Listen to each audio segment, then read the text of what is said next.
Good morning everyone.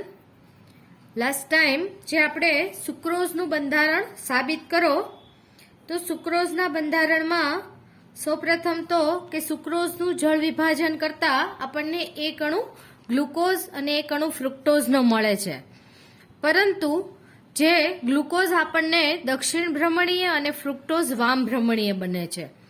તો એક વાત નક્કી થઈ કે સુક્રોઝ જે છે તો કે ગ્લુકોઝ અને ફ્રુક્ટોઝના જોડાણથી બનેલું હોવું જોઈએ. એ પછી સુક્રોઝનું આપણે સંપૂર્ણ મિથિલેશન કરીએ તો ઓક્ટા મિથાઇલ સુક્રોઝ મળે, અને ઓક્ટા મિથાઇલ સુક્રોઝનું આપણે ફરીથી જળ વિભાજન કરીએ તો આપણને ટેટ્રા મિથાઇલ ગ્લુકોઝ અને ટેટ્રા મિથાઇલ ફ્રુક્ટોઝ મળે. આ બંને પાછા દક્ષિણ ભ્રમણીય છે. તો આવું કેમ થાય? એ માટે તો કે સુક્રોઝમાં આવેલ ફ્રુક્ટોઝ અને ગ્લુકોઝ કઈ રીતે આવેલા છે, એનું બંધારણ કયા પ્રકારનું છે, કઈ રીતે જોડાયેલા છે, એ જોવા માટે આપણે સૌપ્રથમ ગ્લુકોઝના અણુનું આપણે જોયું હતું કે ઓક્ટામિથાઇલ સુક્રોઝનું મિથિલેશન કરીએ અને એ પછી જળ વિભાજન કરીએ અને જે આપણને દક્ષિણ ભ્રમણીય ટેટ્રા મિથાઇલ ગ્લુકોઝ મળે, અને સામાન્ય ગ્લુકોઝનું પણ આપણે તબક્કાવાર મિથિલેશન કર્યા પછી અને જળ વિભાજન કર્યા પછી જે ગ્લુકોઝ મળે તો કે આ બંને ગ્લુકોઝ એક સરખા જ છે. તો આના ઉપરથી એ સાબિત થયું કે સુક્રોઝમાં આવેલ ગ્લુકોઝ અને કુદરતી ગ્લુકોઝ બંને એક સરખા જ છે, એમાં કોઈ ફેરફાર નથી. પરંતુ આપણે અહીંયા આ સ્ટેજે ગ્લુકોઝનું જે મિથિલેશન જે છે એ આપણે બતાવવાનું બાકી છે. તો આપણે ગ્લુકોઝના મિથિલેશનથી સૌપ્રથમ આપણે સ્ટાર્ટ કરીએ. તો આ હકીકત સ્પષ્ટ કરે છે કે સુક્રોઝમાં આવેલ ગ્લુકોઝ કુદરતી ગ્લુકોઝ જેવું જ છે, તેમજ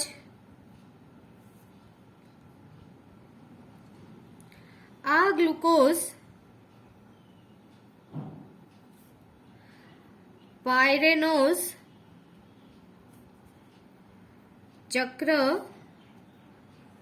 તરીકે સુક્રોઝમાં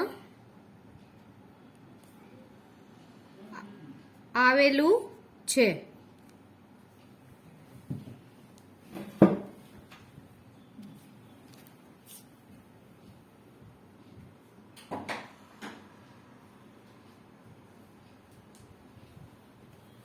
હવે આ ગ્લુકોઝનું આપણે મિથિલેશન સૌપ્રથમ બતાવવાનું છે. તો એની માટે આપણે ગ્લુકોઝનું મિથિલેશન CHOH COHH ગ્લુકોઝનું અહીંયા આગળ તબક્કાવાર મિથિલેશન આપણને કઈ રીતનો ક્વેશ્ચન પૂછાય છે એ પ્રમાણે આપણે આપવાનું છે.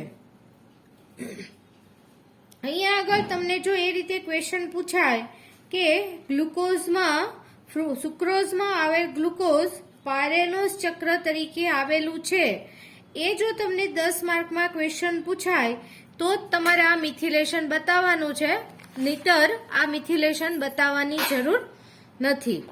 તો આ છે આપણું D glucose.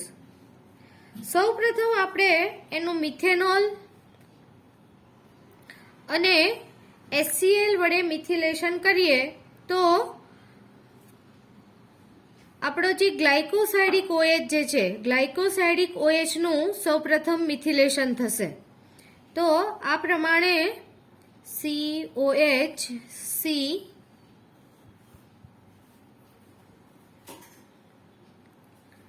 CH2OH H OH H H આ આપણો બન્યો મિથાઇલ ગ્લાયકોસાઇડ. આ પછી એનું આપણે 4 અણુ મિથાઇલ આયોડાઇડ અને 2 અણુ Ag2O ના સાથે આપણે ગ્લુકોઝનું મિથિલેશન કરીએ તો ગ્લુકોઝનું સંપૂર્ણ મિથિલેશન થાય અને આપણને પેન્ટામિથાઇલ ગ્લુકોઝ મળે. તો હવે આપણને મળશે CHO CH3 C OCH3 CH OCH3 C OCH3 H C CH2 OCH3. તો અહીંયા આગળ આ રીતે ગ્લુકોઝનું સંપૂર્ણ મિથિલેશન થઈ અને આપણને પેન્ટામિથાઇલ ગ્લુકોઝ આપણને મળે.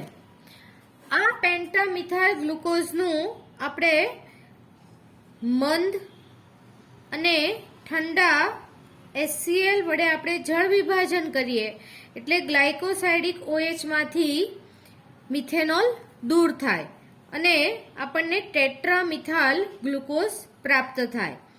COCH3 એટલે કે પ્રથમ કાર્બન ઉપરનો જે મિથાઇલ સમૂહ જે છે એ રિમૂવ થાય અને ટેટ્રામિથાઇલ ગ્લુકોઝ આપણને મળે.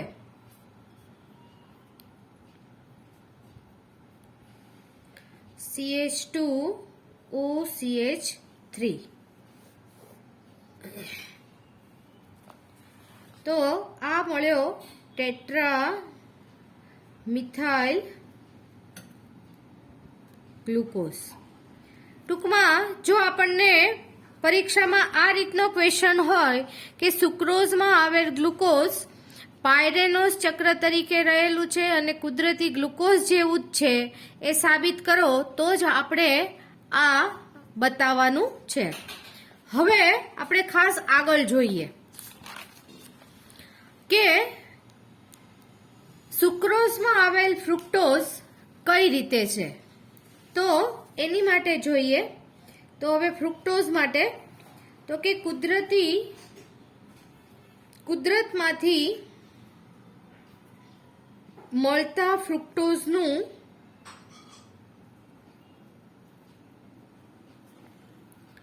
મિથેનોલ પ્લસ HCl વડે મિથિલેશન કરી તેનું આપણે મિથાઇલ આયોડાઇડ પ્લસ Ag2O ના મિશ્રણ વડે સંપૂર્ણ મિથિલેશન કરતા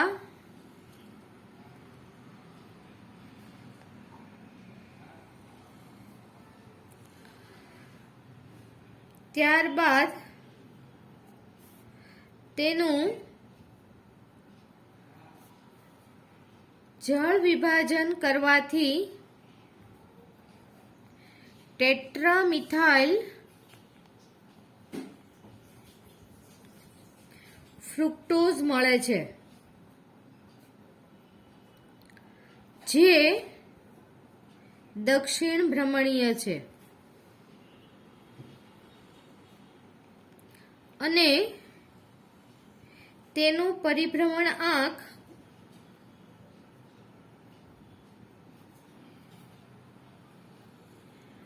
-121 ડિગ્રી છે. જ્યારે ઓક્ટામિથાઇલ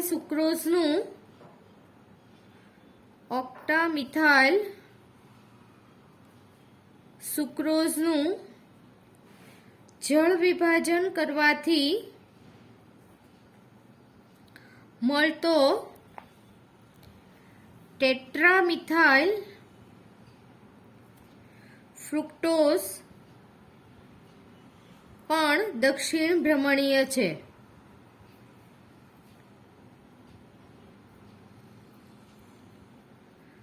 જેનો પરિભ્રમણાંક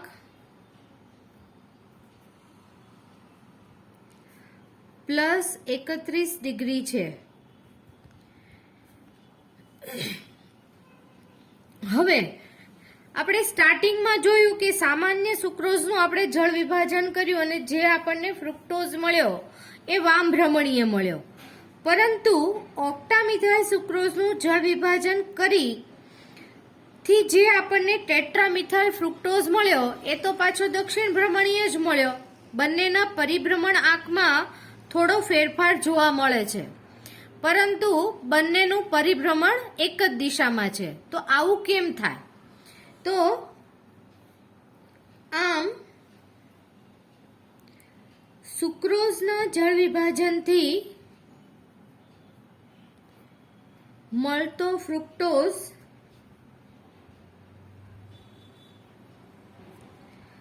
વામભ્રમણીય છે,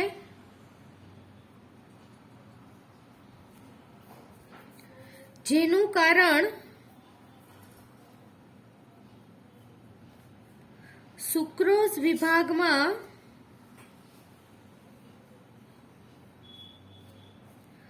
રહેલ ફ્રુક્ટોઝ ફ્યુરાનોઝ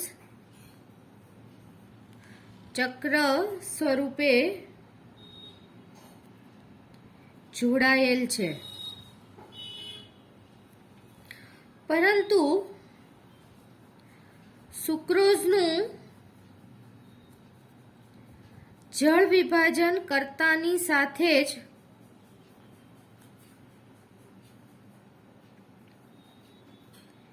ફ્રુક્ટોઝનું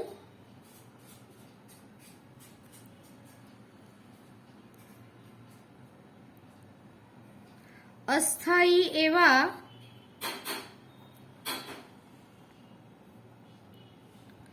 ફ્યુરાનોઝ ચક્રમાંથી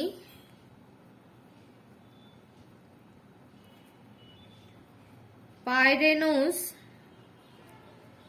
ચક્રમાં રૂપાંતર થાય છે.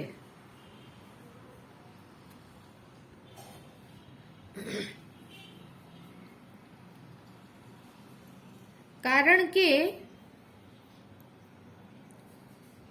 ફ્રુક્ટોઝમાં રહેલા બીજા OH સમૂહ આ ચક્ર બનાવવા માટે સમર્થ હોવાથી તેનું અસ્થાયી માંથી સ્થાયી ચક્રમાં રૂપાંતર થાય છે. આથી અહીં મળતો ફ્રુક્ટોઝ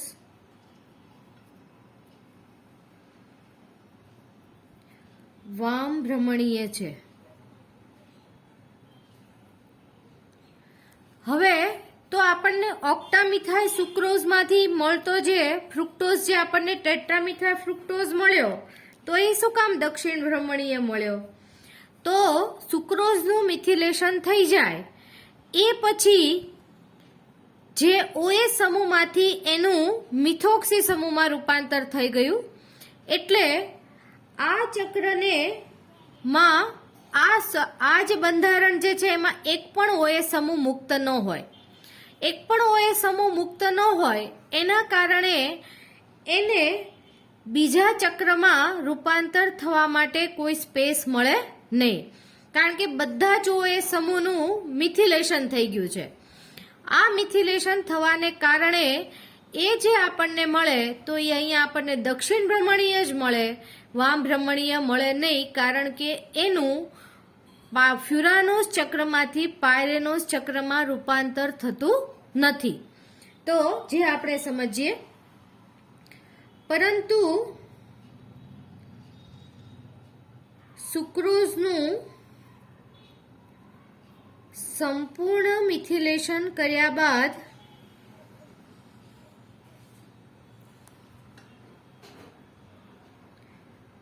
મળતા ઓક્ટા મિથાઇલ સુક્રોઝનું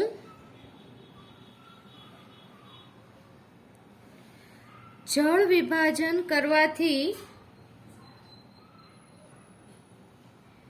મળતો ટેટ્રામિથાઇલ ફ્રુક્ટોઝ દક્ષિણ ભ્રમણીય છે.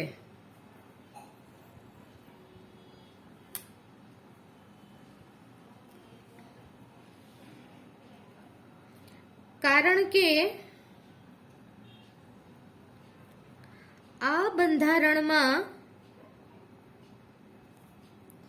એક પણ OH સમૂહ મુક્ત ન હોવાને કારણે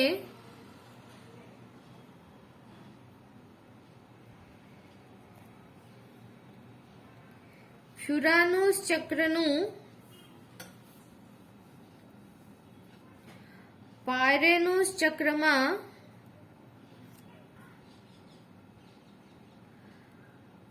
રૂપાંતર શક્ય નથી. હવે તમને લોકોને સમજાણું હશે કે આ જે આપણને ટેટ્રા ઓક્ટામિથાઇલ જે સુક્રોઝ હતો અને એનું જળ વિભાજન થઈને જે ઓક્ટામિથાઇલ ફ્રુક્ટોઝ મળે, તો અહીંયા આગળ એક પણ OH સમૂહ ન હોય એના કારણે એને કોઈ સ્પેસ જ ન મળે અને એનું ફ્યુરાનોસ ચક્રમાં જ એમનેમ બંધારણ રહે, જેથી આપણને અહીંયા દક્ષિણ ભ્રમણીય મળે છે પરંતુ વામ ભ્રમણીય મળતું નથી.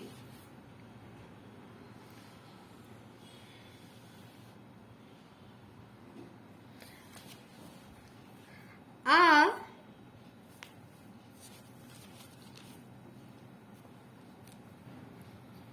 પ્રક્રિયાને આધારે કહી શકાય કે સુક્રોઝ વિભાગમાં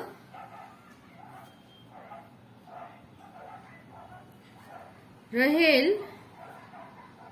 ફ્રુક્ટોઝ ફ્યુરાનોસ ચક્ર તરીકે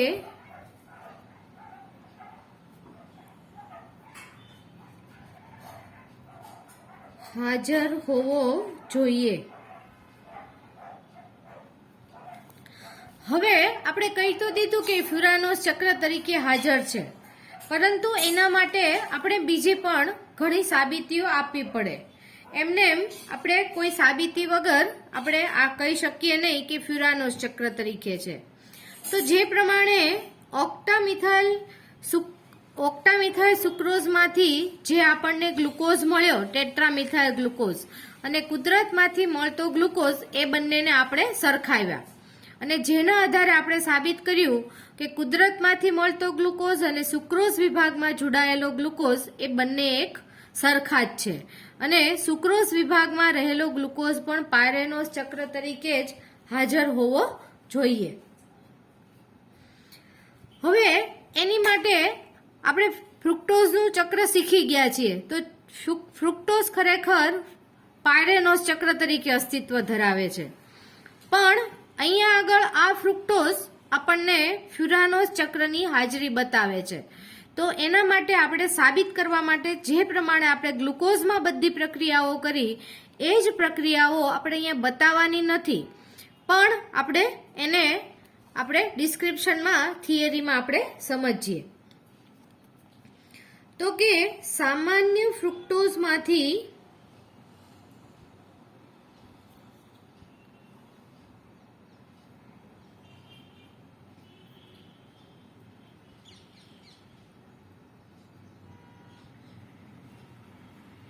મિથિલેશન અને જળ વિભાજન કરવાથી મેળવેલા ટેટ્રામિથાઇલ ફ્રુક્ટોઝનું પ્રથમ HNO3 અને ત્યારબાદ H2SO4 વડે કેમેનોફોર H2SO4 ની હાજરીમાં કેમેનોફોર વડે ઓક્સિડેશન કરતા ટ્રાઇમિથાઇલ ગ્લુટારિક એસિડ મળે છે. જે તમને યાદ હોય તો આપણે ફ્યુરાનોઝ અને પાયરેનોઝ ચક્ર સાબિત કરવા માટે એનું પહેલા તબક્કાવાર મિથિલેશન, એના પછી જળ વિભાજન અને તબક્કાવાર ઓક્સિડેશન કરીએ તો જો પાસેના ત્રણેય કાર્બન ઉપર મિથોક્સી સમૂહ આવેલા હોય તો આપણને ટ્રાઇમિથાઇલ ગ્લુટારિક એસિડ મળે અને તો તેની અંદર પાયરેનોઝ ચક્ર હાજર હોય.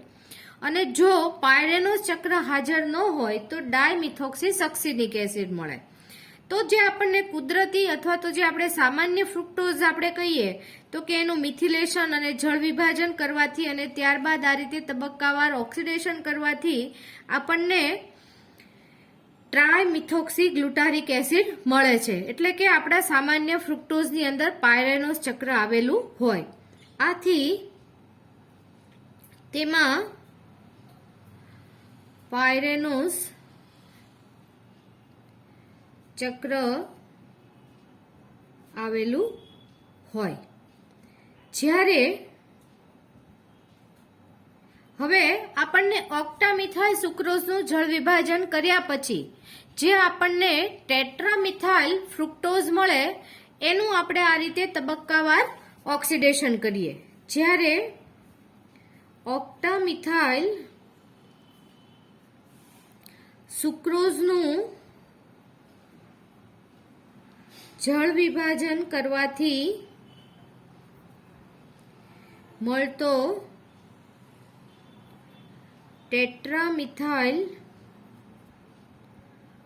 ફ્રુક્ટોઝનું પણ ઉપર પ્રમાણે તબક્કાવાર ઓક્સિડેશન કરતા ડાયમિથોક્સી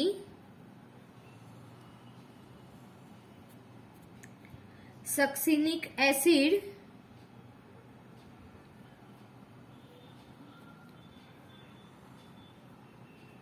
મળે છે. જે સુક્રોઝ વિભાગમાં રહેલ ફ્રુક્ટોઝની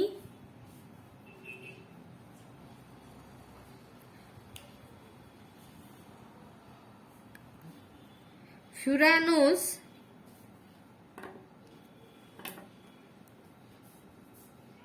ચક્રની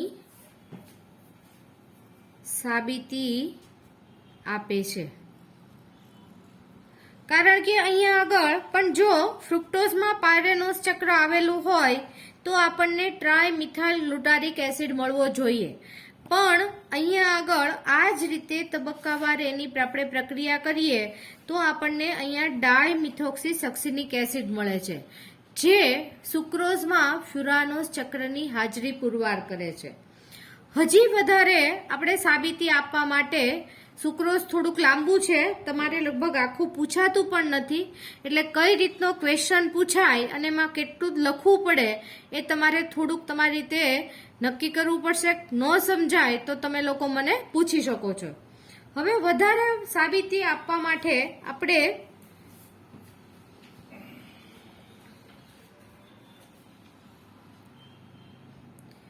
જોઈએ તો કે સુક્રોઝનું મિથિલેશન કર્યા બાદ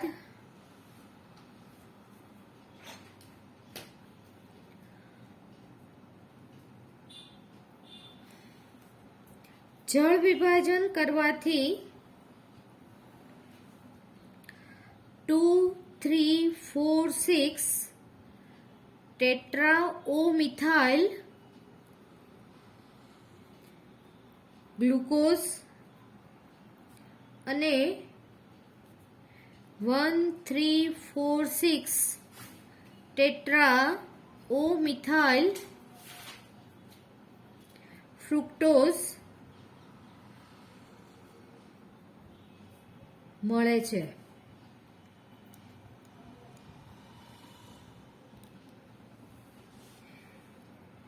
જે દર્શાવે છે કે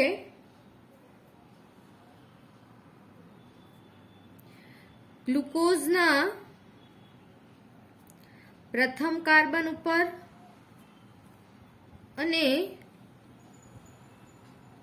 ફ્રુક્ટોઝના સેકન્ડ નંબરના કાર્બન ઉપર મિથિલેશન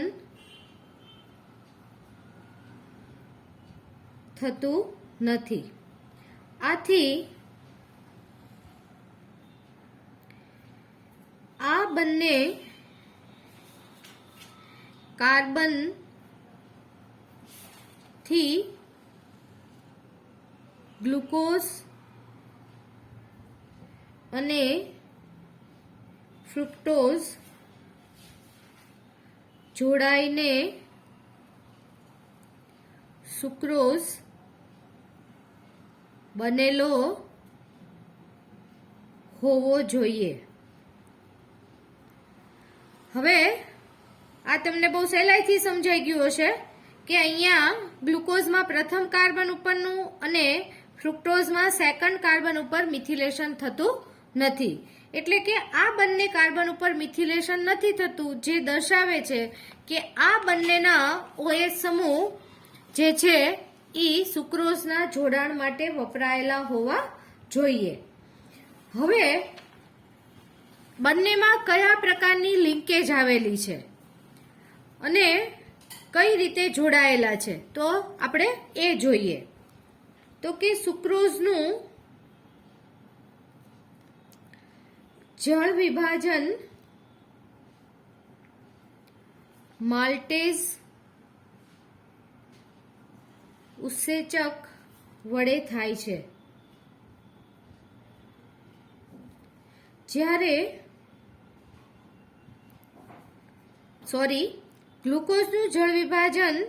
સુક્રોઝનું જળ વિભાજન માલ્ટેઝ ઉત્સેચક વડે થાય છે, જે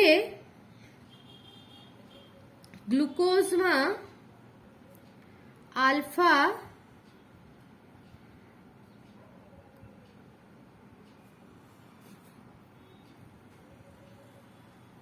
ગ્લાયકોસાઇડિક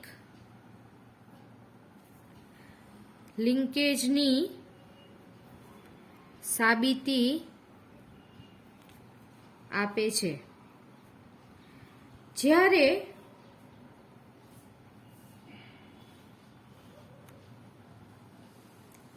સુક્રોઝનું ટેકેન વોલ્ટેજ ઉત્સેચક વડે પણ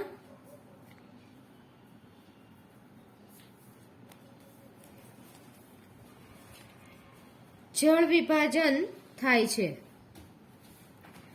જે ફ્રુક્ટોઝની બીટા ગ્લાયકોસાઇડિક લિંકેજ ની હાજરી પુરવાર કરે છે.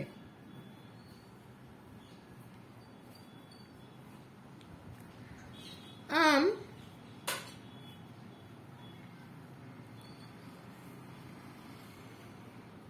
સુક્રોઝ ડાયસેકેરાઇડમાં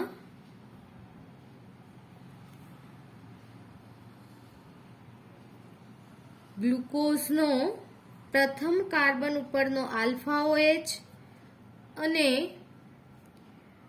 ફ્રુક્ટોઝનો સેકન્ડ કાર્બન પરનો બીટા OH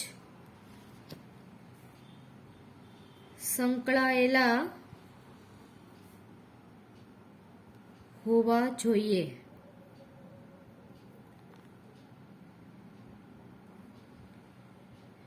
આમ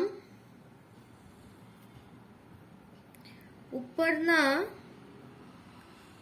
તમામ મુદ્દાઓને આધારે સુક્રોઝનું બંધારણ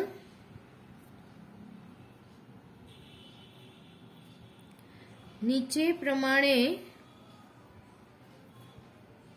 લખી શકાય.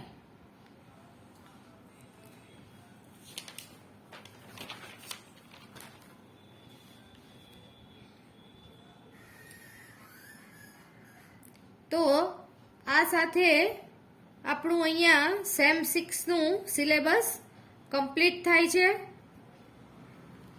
બેસ્ટ ઓફ લક બધાને.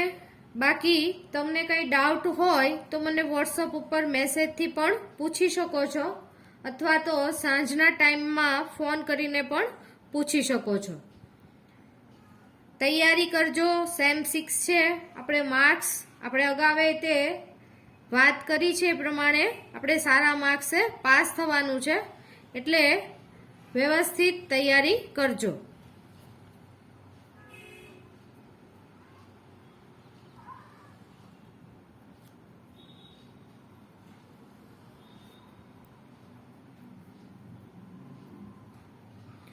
ફ્રુક્ટોઝમાં આપણે સામાન્ય ફ્રુક્ટોઝમાં બીજા અને છઠ્ઠા કાર્બન વચ્ચે આપણે ઓક્સાઇડ ચક્ર આવેલું હોય, પરંતુ અહીંયા ફ્યુરાનોસ ચક્ર આવેલું છે, એટલે કે બીજા અને પાંચમા કાર્બન વચ્ચે ઓક્સાઇડ ચક્ર આવેલું હોય.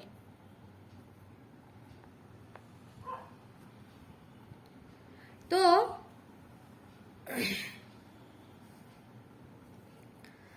જે આપણે અગાઉ મિથિલેશન કર્યું એના ઉપરથી પણ આપણે કહી શકતા હતા કે એમાં પાંચમા નંબરના કાર્બન અને બીજા નંબરના કાર્બન ઉપર પણ મિથિલેશન નહોતું થતું, એટલે કે ફ્રુક્ટોઝમાં બીજા અને પાંચમા નંબરના કાર્બન વચ્ચે ઓક્સાઇડ ચક્ર આવેલું હશે અને એના વચ્ચે આ પ્રમાણે લિંકેજ હોય, એટલે કે ફ્રુક્ટોઝમાં પણ ફ્યુરાનોસ ચક્રની હાજરી હોય. તો આ સાથે આપણો સિલેબસ અહીંયા કમ્પ્લીટ થાય છે. ઓકે, બાકી મેં કીધું એમ તૈયારી કરજો અને કોઈને કંઈ ડાઉટ હોય તો મને પૂછી શકો છો. Okay, bye bye, best of luck.